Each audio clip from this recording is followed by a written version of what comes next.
Assalamualaikum warahmatullahi wabarakatuh. Kami dari Teknik Lingkungan Universitas Balikpapan.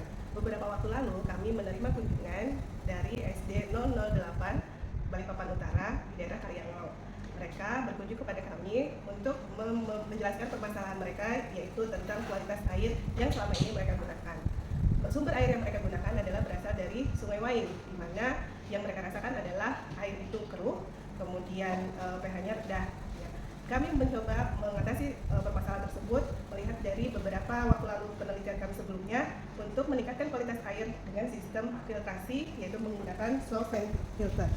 Dan itu kemudian hasil yang kami peroleh, kemudian kami kombinasikan kembali, kita menggunakan sistem filtrasi upflow system.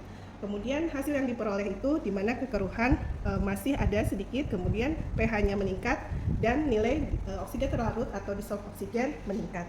Namun karena masih ada kekeruhannya, maka kami mencoba menginovasi dengan menggunakan sistem elektrokoagulasi seperti ini, dan yang kami peroleh adalah kekeruhannya mulai menurun.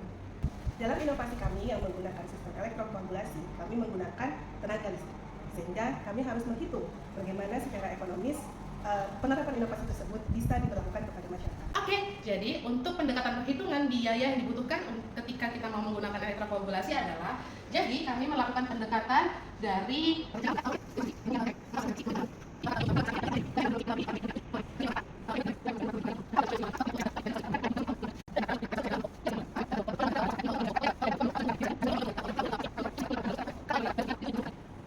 besar biaya yang dibutuhkan untuk elektrokoagulasi dengan kebutuhan air 600 liter per hari adalah Rp7.581.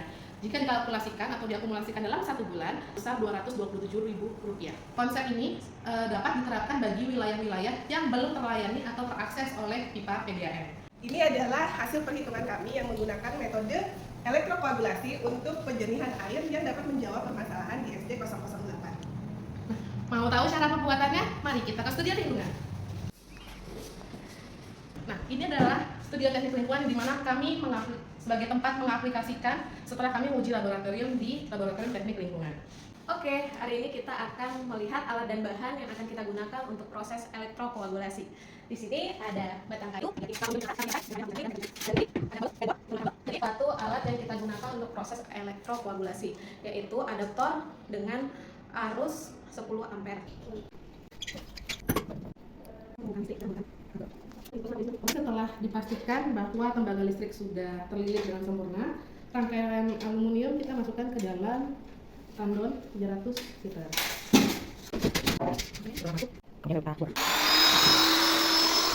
Nah, karena rangkaian dari kabel elektrokoagulasi dengan trafo sudah terpasang, alat sudah siap untuk digunakan dan colokkan ke listrik. Nah, ini adalah air Sungai Wain sebelum dilakukan proses pengolahan.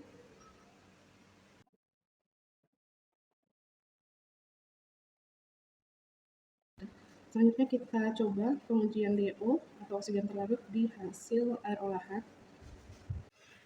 Ini adalah air olahan setelah dilakukan proses elektrokoagulasi. Dapat dilihat bahwa pH meningkat menjadi 7,1.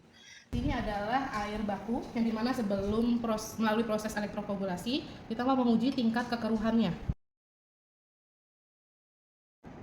Dapat dilihat bahwa nilai kekeruhan untuk air sebelum proses elektrokoagulasi adalah 16,87 NTU.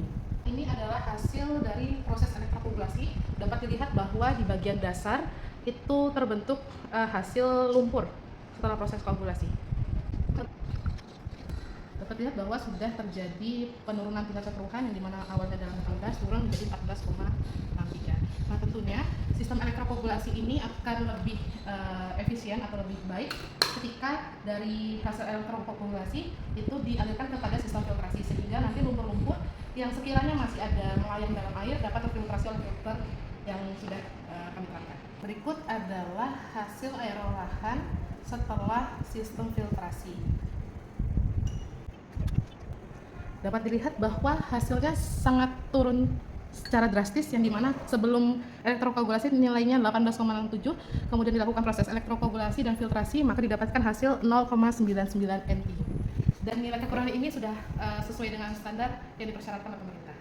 Oke, sekian untuk pengujian hasil dari metode yang kami lakukan. Salam Lestari.